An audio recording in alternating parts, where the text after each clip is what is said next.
सभी छात्रों को श्री विनायक टेक्निकल क्लासेज में आप सबका स्वागत है। मैं राधे होता हूँ। मैकेनिक्स की क्लास फिर से लॉकडाउन में कंटिन्यू करते हुए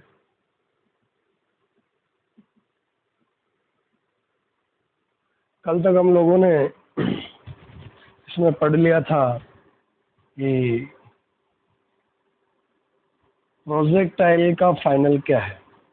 प्रोजेक्टाइल हम लोगों ने फाइनल कर लिया था कल। प्रोजेक्टाइल के बाद यूनिट 11 की बात करते हैं। यूनिट 11 में आपका Newton law of motion. Newton law of motion एक बहुत ही महत्वपूर्ण चैप्टर है और जिस हिसाब से न्यू पैटर्न क्रिएट हुआ है तो यहाँ से ऑब्जेक्टिव आने के काफ़ी कुछ चांसेस है। न्यूटन लॉ ऑफ मोशन क्या है? न्यूटन ने कुछ नियम दिए थे मोशन के लिए, उनको न्यूटन लॉ ऑफ मोशन कहते हैं, न्यूटन के गति के नियम कहते हैं। ये नियम न्यूटन ने 1687 में दे दिए थे। कब? 1687 में। लेकिन उस टाइम पे इसको माना नहीं गया था और बाद में मानक संस्थाओं द्वारा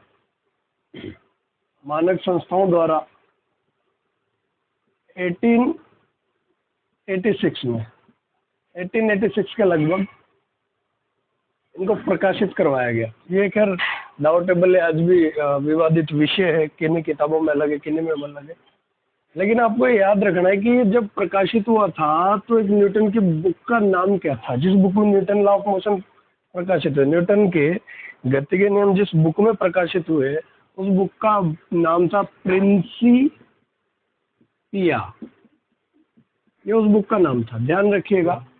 न्यूटन के गति के नियम प्रिंसिपिया नामक पुस्तक में प्रकाशित हुए थे।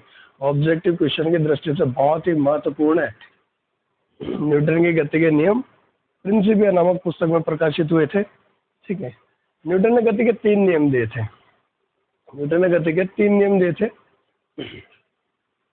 पहला नियम था जड़त्व का नियम या इसे गैलीलियो का नियम भी कहते हैं। That is Newton first law of motion. ठीक है। यदि वास्तव में देखा जाए तो जड़त्व का नियम क्या कहता है कि जो जहाँ है वही रहेगा। गैलीलियो ने कहा था जो चल रहा है वो चलता रहेगा। तो न्यूटन का फर्स्ट लॉ इन दोनों का मिक्सअप है, इसलिए इनको जड़त्व का नियम या गैलीलियो का नियम या फिर न्यूटन का फर्स्ट लॉ भी कहते हैं।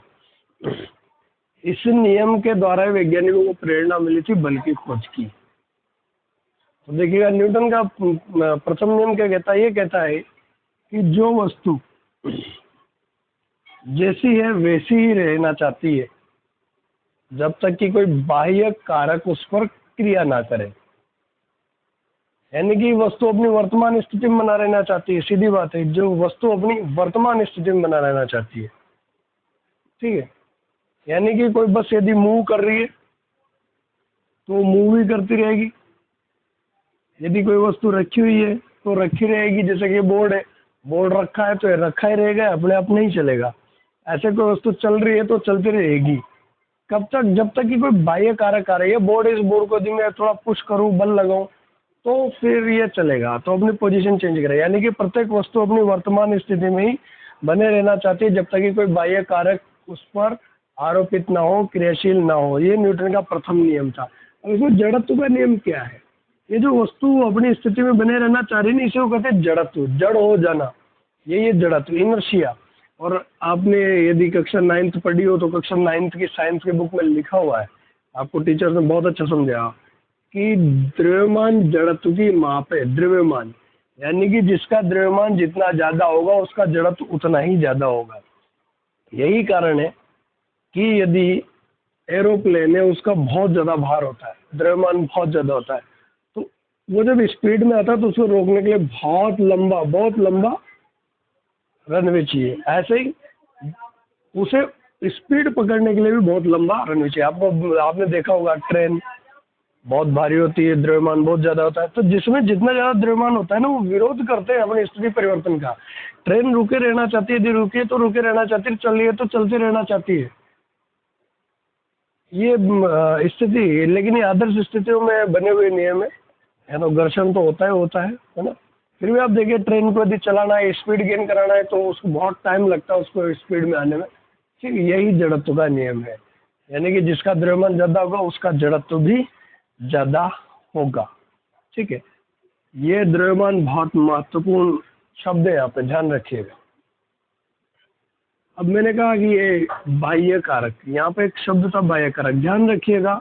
न्यूटन का प्रथम नियम की खोज होने तक गैलीलियो द्वारा और न्यूटन द्वारा, दोनों द्वारा बल का ही उपयोग नहीं किया गया था, बल शब्द का उपयोग नहीं किया गया था, बल शब्द बाद में जुड़ा यहाँ पे।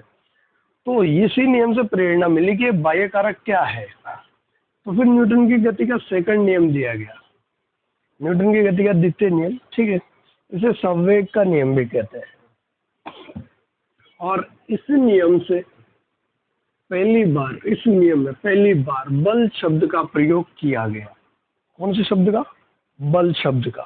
अब देखिएगा, यदि मैं second law of Newton, second law of motion की बात करता हूँ, तो ये कहता है कि किसी वस्तु पर आरोपित बल, किसी वस्तु पर आरोपित बल, किसी वस्तु पर आरोपित बल उसके संवेग में परिवर्तन की दर के समानुपाती होता है, और यह परिवर्तन गति की दिशा में होता है। बहुत महत्वपूर्ण बात यह है कि ये जो परिवर्तन होगा गति की दिशा। अब यार संवेग में परिवर्तन की बात है, संवेग, सबसे पहली बात तो संवेग क्या होता है? संवेग होता है द्रव्यमान इंटू वेग। उस क्षण पर संवेग भी तात्क्षणिक होता है, उस क्षण पर। आप संवेग को जानते होंगे, जो हाइजेनबर्ग का अनिश्चितता का नियम था उसमें संवेग आता है, आपने पढ़ा है। तो संवेग क्या होता है? द्रव्यमान इंटू वेग। ठीक है, ये होता है संवेग। ध्यान रखिएगा, संवेग क्या होगा? P इक्वल्स टू द्रव्यमान इंटू वेग।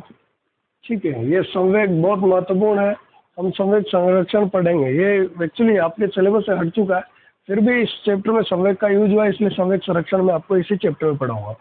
Then P equals to M, ये संवेग होता है। तो क्या कहता है कि किसी वस्तु पर आरोपित बल उसके संवेग में परिवर्तन के अनुक्रमानुपाती होता है, और यह परिवर्तन गति की दिशा में होता है। यानी कि यदि मैं बल की बात करूं और मैं बल को P से दिखा दिया, या P से ही दम दिखाते हैं संवेग, ये लो बल को यदि मैं P से दिखा दूं तो P इज प्रोपोर्शनल संवेग में परिवर्तन, संवेग में परिवर्तन की दर।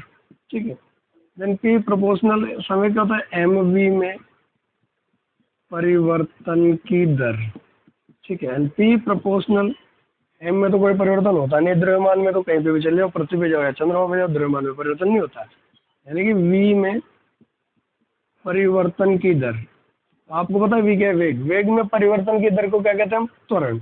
Then P equals to, P is proportional mf। ठीक है, अभी यदि आप प्रोपोर्शनल हटाए तो P बराबर लेमडा mf, जहाँ पे यदि लेमडा की वैल्यू 1 होती है, देन P बराबर होगा mf। ठीक है, ये न्यूटन का द्वितीय नियम है, न्यूटन की गति का द्वितीय नियम। ठीक है, दैट इज P बराबर mf। यहाँ पे आपको हिंदी आना जरूरी है। इसकी हिंदी इसलिए आना, देखो यदि ये F त्वरण भी हो सकता है, ये F मंदन भी हो सकता है। तो कभी ये त्वरण के रूप में काम आया, कभी मंदन के, इसलिए आपको ये ध्यान रखना पड़ेगा। यदि गति उत्पादक बल यदि गति प्रोड्यूस हो रही है तो होगा द्रव्यमान इंटू त्वरण, और यदि गति रेड्यूस हो रही है यानी कि गति अवरोधक बल है, रोधक बल, तो फिर ये होगा द्रव्यमान इंटू मंदन। ठीक है, और यदि आपको पता नहीं है तो इफेक्टिव फोर्स, प्रभावी बल द्रव्यमान इंटू त्वरण ऑब्लिक या फिर मंदन, जो भी वहाँ पे स्थिति दे रखी हो। तो आपको ये चीज़ मालूम होनी जरूरी कि P बराबर mf, गति उत्पादक बल द्रव्यमान इंटू त्वरण, गति अवरोधक बल द्रव्यमान इंटू मंदन। ठीक है, और प्रभावी बल द्रव्यमान इंटू त्वरण या मंदन, जो भी हो। ये न्यूटन की गति का द्वितीय नियम था। न्यूटन की गति का तृतीय नियम ये साबित करता है कि बल अकेला नहीं रह सकता। ये ध्यान रखना कि क्योंकि ऑब्जेक्टिव में क्वेश्चन आ सकता है कि बल का नियम बताइए। बल का नियम द्वितीय नियम को कहता है। बल का नियम तो न्यूटन की गति का सेकंड नियम हो जाएगा। जड़त्व का नियम फर्स्ट लॉ हो गया। ठीक है, और यदि वो बोले कि न्यूटन का कौन सा नियम है जो बल का स्वतंत्र अस्तित्व संभव नहीं होना बताता है? वो तृतीय नियम है।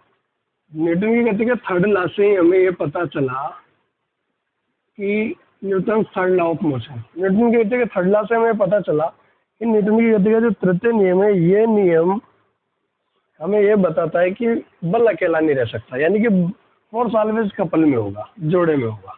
कैसे?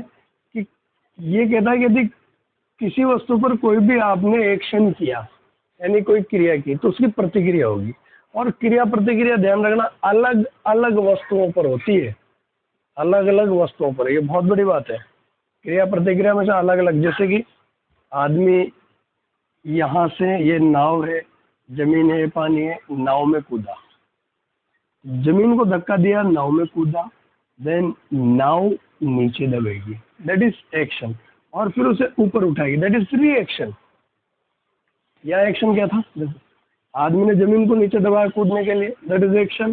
देन जमीन ने आदमी पे, यानी कि एक्शन हुआ जमीन पर, रिएक्शन हुआ आदमी पर। ठीक है, तो ये एक्शन और रिएक्शन अलग अलग हुआ है। तो थर्ड नियम क्या कहता है कि प्रत्येक क्रिया के विपरीत और परिमाण में बराबर प्रतिक्रिया होती है, यानी कि क्रिया होगी और प्रतिक्रिया जरूर होगी।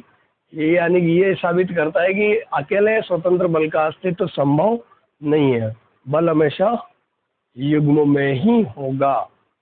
ठीक है, क्रिया प्रतिक्रिया एक साथ होती है, अलग अलग वस्तु पे होती है, परिमाण बराबर होता है, लेकिन दिशा विपरीत होती है। ये न्यूटन की गति का थर्ड लॉ था। ठीक है, कल हम कुछ एग्जाम्पल्स इसके देखेंगे। आज के लिए धन्यवाद। जय श्री राम।